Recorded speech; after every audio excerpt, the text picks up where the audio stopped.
the first question, whether where we are going will not treat us badly from where we are coming, it is not.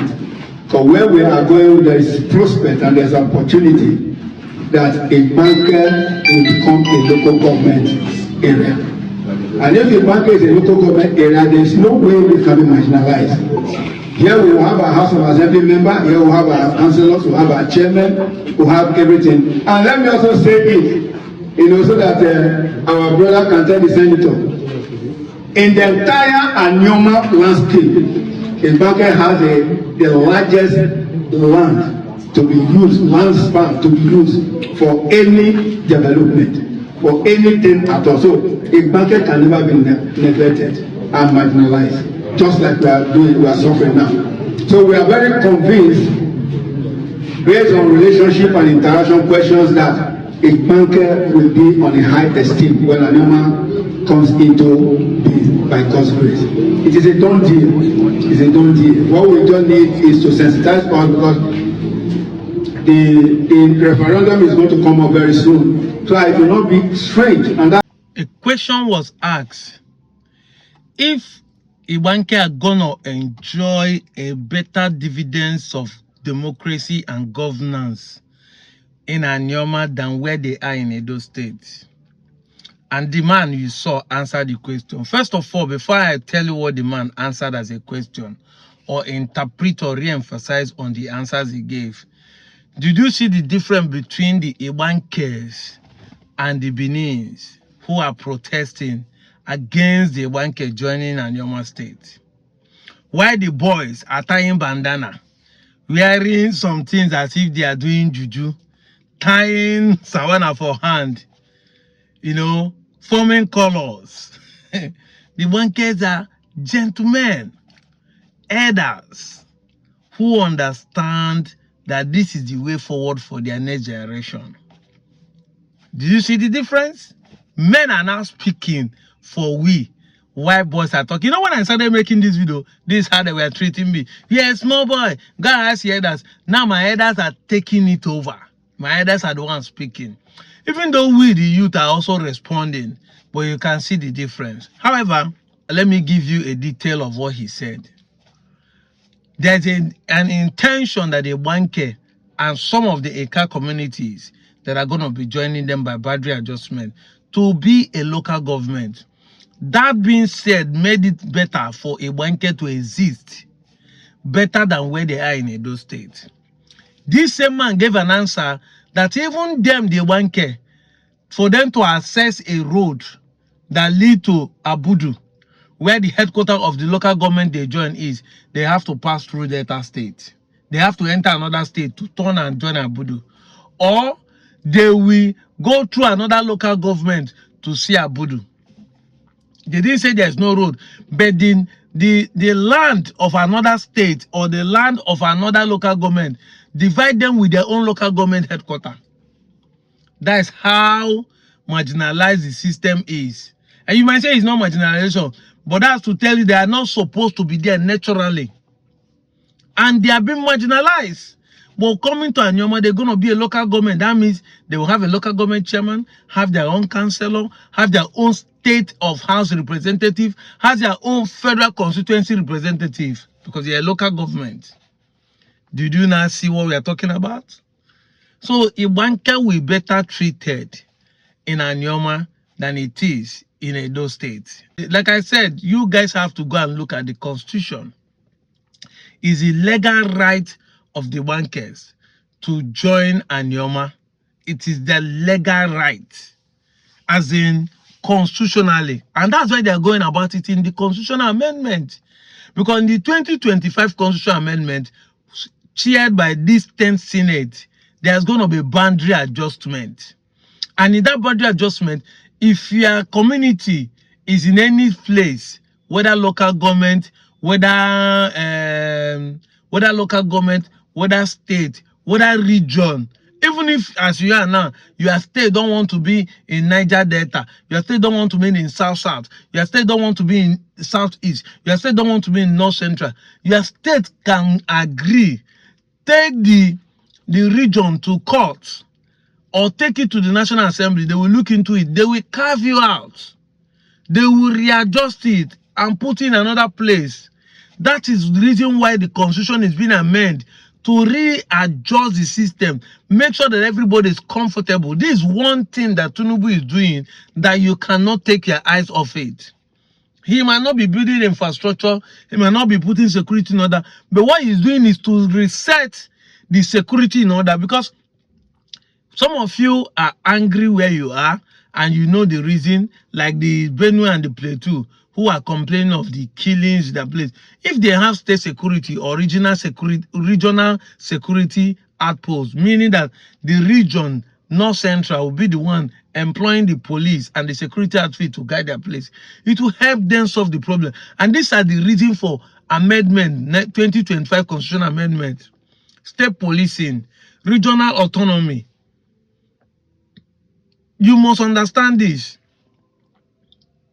But instead of you guys to put head and do the right thing for your own community, you are protesting over the people who are also following the legal right. That's why I said it is funny that you think that social media is where you will get it done by protesting. We see people. People have submitted a memorandum to the government. They have written proposal, and it has been accepted and read. And their issue have been looked upon by the government of the day. You, instead of you to do your own, counter them. This is what we are talking about. If somebody says something and you think it's a lie, come out and counter the person. It's not you coming on social media and say, this person is a liar. This was like what is happening in Ghana. And one Igbo man that nobody knows about before. Some people will not even know say they exist. Just bought over some plot acres of lands in Ghana. That's why when we tell you about Igbo people, you think it's a joke. Despite all the saga, the funniest is that the man still owned the legal right to that acres of land. Because what? He bought it legitimately. You must know how to follow the law. He bought it legitimately with his hard-earned money. With his own money, it's legitimate. It is only the government that can stop him, not you. And you know how stubborn the Igbos are, even as they are complaining that the billionaire in Ghana is being threatened. Another small boy just today, as I talk to you, somewhere in Ghana, another Igbo man is pricing land. The same thing is happening in Lagos. Despite all the katakata that is happening in Lagos or some part of Nigeria where Igbos are being treated and marginalized, another Igbo man is still pricing land today in Lagos, pricing property today in Lagos, trying to build or own a store in Lagos. He's not trying to come back home to invest. And that's why I'm begging you people, come back home and invest. Akuruno. I understand the business economy of expanding, because Igbo people are those who go to a place where the place is not developed. They take advantage of what they can see and start investing. But please, as we are investing there, invest back home. Invest back home. Everything we are doing to pursue this abnormal state is based on legal. It's based on law. We have been following the law. We have been crossing all the T's and dotting all the I's. We have not done anything that is not legal. This is where you people are getting it all wrong. And this is why people like me are happy over what is going on. Because it shows how ignorant Nigerians are. You know, I've repeatedly said this thing, that is not lack of money. It is not bad government. It is not lack of manpower. It's not even lack of anointing or spiritual power. As this morning, Sunday, Nigerians have gone to church to pray. We believe we have anointing. We believe we have spiritual powers. So it's not even lack of it. What is making us to perish is lack of knowledge. This era is called information age. How many Nigerians have information about Nigeria, about the law and constitution, about things should be done? Our legal right is not watching Pella and Jarvis. It is listening to people like Delefaro to me. If you truly care about this country, you must understand the law and the constitution. And like I said, every law and constitution has a loophole. You can take advantage of it and play the politics behind it. Mostly indeed, when I'm talking to you, play the politics behind it. You want a seaport, play the politics. They are going to be interested. Play the politics. Just the same way we need Anyoma, we're playing the politics. There are going to be people who are going to say, we don't like it, like what the Beninese are doing. Yes, let them keep doing, but the real truth is that it's not what they are saying that matters. It's the politics you play that matters. It's you taking the advantage of the constitution that matters. The law will be obeyed, whether you like it or not. The law will be used. When Peter B took the INEC to the court, they say use the same law, the loophole of the law, to judge the matter. You might not like it. Say, they did the case to favor Tinubu. They did the case to favor APC. They did the case to witch hunt. Fine. But it's still the law. That's why I say there's a loophole for every law and constitution. You must take advantage of it. You must be smart. You must be smart to take advantage of it. It's for your own favor. But how many Nigerians know the constitution? How many Nigerians know the law? All you could do is to come back to the old system of taking jungle justice, taking the law into your hands and be threatening people online. It has never, ever gotten us to anywhere. For 50, 60-something years of Nigerian existence, doing things out of the law has never taken us to anywhere. I'm an advocate of protest. And I tell you, I've talked about how you can protest and use protest to get what you want. But not this kind of protest. The best way, the most optional way to run the government street is going through the democratic process. Finding your way into the system of the government. That is the best way. I'm the one saying it. It is the worm in the head of a dry fish that eat the fish, not the one outside. It is the worm inside your belly that eats your food, give you ulcer when you are hungry, not the one outside. Not be winch, they give you ulcer. You not your food. You want to catch the government, be in the system. That is why what Mobi is doing in the system is the one causing effect in the system. Everybody is talking about Obi. He's not a government official. He has no position. But because he's in the system, he joined the politics.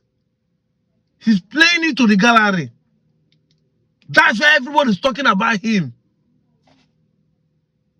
Everybody, when they open TV to talk about politics, 2027 election, opposition, what will the government do? Obi comes to everybody's mind.